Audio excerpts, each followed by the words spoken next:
Once upon a time, long, long ago, in a time before even your parents were born, there existed a magical forest where animals could become anything they wanted simply by wishing it so. Now most animals were content and saw no reason to change. The birds loved to fly high and look down on the world below. The giant elephants raised their trunks and made loud trumpeting sounds. Yes, everyone was happy except one.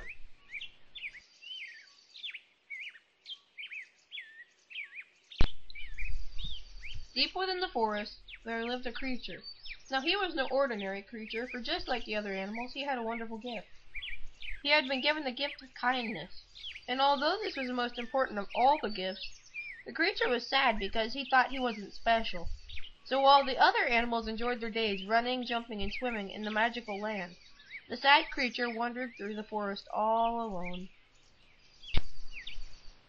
One day, as he sat gazing into the pond at his reflection, he moaned, "Oh, if only I could be like the other animals in the forest, I'd be so happy." Just then, a group of young bunnies hopped by the creature on their way to play. "Oh, I wish I could be like them. They can jump so high," said the creature, "and they seem to be having so much fun. That's what I want, legs like a rabbit." Suddenly, there was a loud poof. Okay, ew, and a big cloud of smoke. The creature looked behind to see that, indeed, his two back legs were now the legs of a rabbit. He was so happy. Why, he was jumping for joy. He hopped over to the young rabbits. "Hey, little rabbits, I'm just like you. Now we can play." But the little rabbits were frightened by the size of the large creature and quickly hopped away. The creature was once again alone. Sitting in the shade of the large oak tree, he looked up to see the long branches that towered over him. "You know, if I were a giraffe, I could reach that branch. Why, my neck would be so long that I could even touch the clouds. Wow, I wish I had a head like a giraffe." Once again, there was a poof. I said poof! Oh well. The creature's neck began to grow and grow until he was looking down on even the tallest of trees. He spent the rest of the morning hopping through the forest and nibbling on the leaves of the treetops. As he looked down on all the other animals of the forest, he didn't seem to notice that the others no longer wanted to play with him. It was true, they missed a kind creature that they had come to know and love. But he was just too busy admiring himself to even give his friends a second thought. As he walked through the forest, he came upon a pride of tigers who were sleeping peacefully near a cave. Their orange and black coats glistened in the early morning sun. "Oh, if only I had stripes like that," he whispered. "I'd be the most beautiful creature in all the forest." Then you guessed it, poof! Whatever.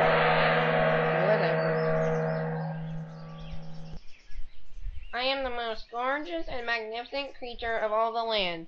I will just sit here on this log and wait for all my new friends to come by and admire my new coat. They will all love the new me." He waited and waited, but no one ever came by. The other animals were off having fun. So the creature was still all alone. As he sat on that old bumpy log, he noticed Mother Duck take her young ducklings to a nearby pond for the very first swim.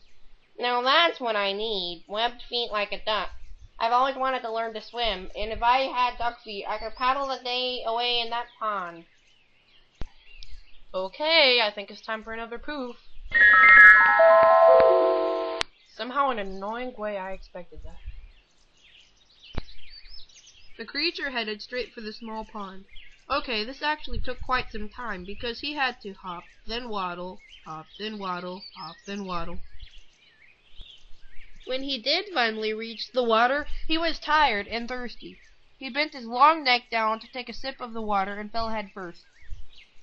You see, his small duck legs just couldn't hold up that big giraffe head.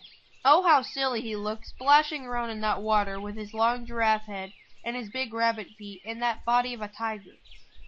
"I think what I need is to get dry. If I can hang from that limb over there, I could swing back and forth until I'm all dried out. I've seen the monkeys do it. I'm sure I could use the tail of a monkey right about now."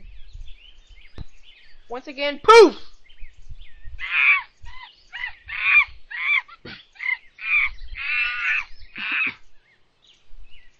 I get it now. Monkey's tail. Ha ha ha ha ha. The creature wrapped his brand new monkey tail around a tree limb and began to swing back and forth. Hey, this is fun! Wow! Everybody, look at me! I'm falling! The creature was just too heavy to be swinging on a tree. That thin monkey tail could not support that big tiger body. Oh, that poor creature! He had been given all that he had wished for, and still he was not happy. He couldn't swing like a monkey or swim like a duck, and he was tired of being orange. The color gray suited him much better, and now he had a cold from getting all wet. His throat ached, and oh, what a big sore throat that was. Oh, if he had only known how special he was. You remember that I told you that God had given him the most important gift of all. Well, that was kindness. That's why all the other animals truly loved the creature. But now the creature remembered how nice it was to be himself. He cried out, I just want to be me again. I just want to be me. And poof! Finally, we got some poof going on in here. And the creature became himself once again. So, just remember, always be yourself. And hey, kindness is the greatest gift of all.